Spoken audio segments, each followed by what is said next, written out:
(10월 20일) 코메리칸 네트워크 뉴스톡톡을 시작합니다. 우리가 매번 6.2%의 페이롤 텍스를 공제한 후 월급을 받고 나중에 소셜 시큐리티 은퇴연금을 받습니다. 지금 거둔 세금은 현재 은퇴한 노년 세대의 연금 재원으로 들어가고 현재 근로계층은 후세대의 세금으로 연금을 받는 구조입니다. 연방정부는 법률로 매년 물가 인상률에 상응하는 연금 인상을 약속하고 있는데 어찌된 영문인지 현실 물가를 전혀 반영하지 못하고 있다는 지적을 받고 있습니다. 연방정부는 내년 소셜 시큐리티 은퇴연금 인상률이 1.3%로 책정했다고 밝혔습니다. 과연 지난 1년 동안 1.3%의 물가만 올랐다고 할 수 있을까요? 최근 20년새 미국 대학 등록금 인상률은 87%에 달했으나 연금 인상률은 16%입니다. 워싱턴 DC 아파트 렌트비 인상률은 7년 동안 26%에 달했으나 연금 인상률은 8%를 넘지 않았습니다. 연방정부는 심지어 최근 10년 사이 물가가 전혀 인상되지 않았다면서 연금 인상률을 제로를 선언한 것도 3번이나 됩니다. 그리고 최근 10년 내 연간 연금 인상률은 1.5%였습니다.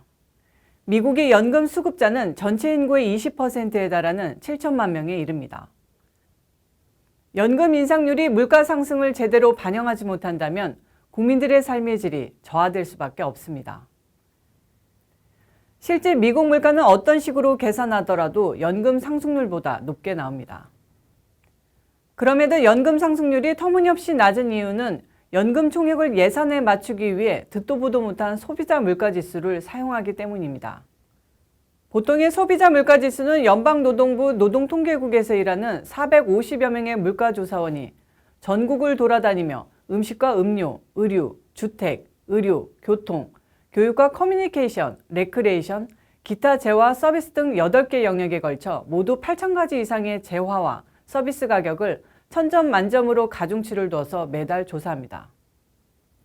동물병원의 애완견 나이별 신체 검사 비용, 신체 검사 포함 항목별 비용까지 꼼꼼하게 따집니다.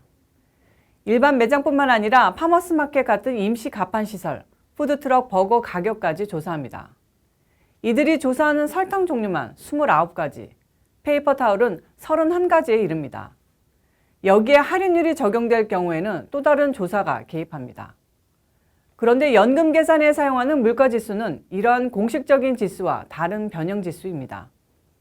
연금 인상률에 쓰이는 콜라로 부르는 생활비 조정 개수는 물가 인상률을 최대한 줄이기 위한 괴상망측한 수치노름이라고 할 수 있습니다. 일반적인 물가지수는 쇠고기 1파운드가 가격이 10불에서 11불로 오르면 10% 인상률을 그대로 반영합니다. 하지만 변형 물가지수는 쇠고기가 비싸지면 상대적으로 싼 돼지고기를 대신 소비하면 된다고 가정합니다.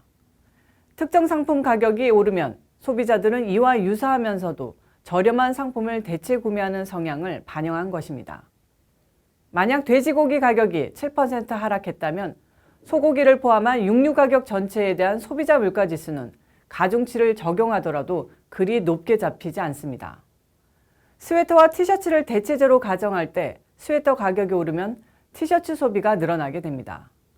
작년에 스웨터 한 장을 45불에 티셔츠 2장을 각각 30불에 샀다는데 올해에는 스웨터 가격이 35불로 내려 스웨터를 2장을 사고 티셔츠를 45불에 샀다고 가정할 수 있습니다.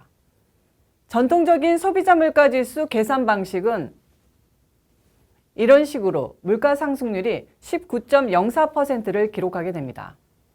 하지만 이 소비자는 자신의 기호가 스웨터 한 장과 티셔츠 2장이었으나 대체제 효과 탓에 스웨터 2장과 티셔츠 한 장으로 바뀌기 때문에 다른 물가 산정 방식을 써야 한다는 것입니다. 새로운 물가 산정 방식을 적용하면 이런 식으로 물가 상승률은 9.52%로 떨어집니다.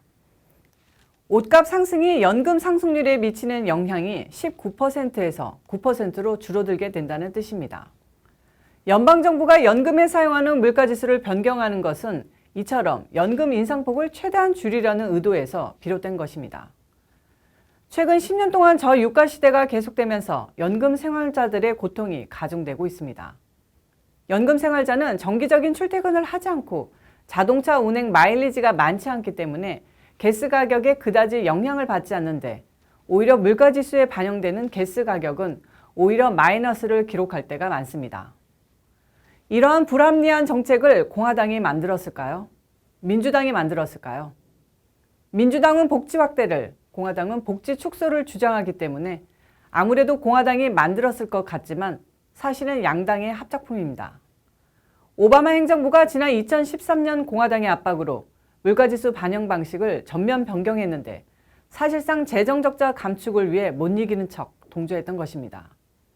쇠고기 가격이 오르면 돼지고기를 소비하면 되고 스웨터 가격이 내리면 티셔츠 대신 스웨터를 더 구입하면 된다는 행정 편의주의적 사고방식은 과연 어디에서 기인한 걸까요? 원숭이를 대상으로 하는 조삼모사식 정책, 눈 가리고 아웅하는 속임수, 정치 협잡이 바로 이런 것입니다. 내가 받을 연금을 눈 뜨고 코 베어가는 식으로 뭉텅 잘라내는 이러한 현실을 막기 위해서라도 이번 투표 반드시 거르지 맙시다. 뉴스톡톡을 마치겠습니다.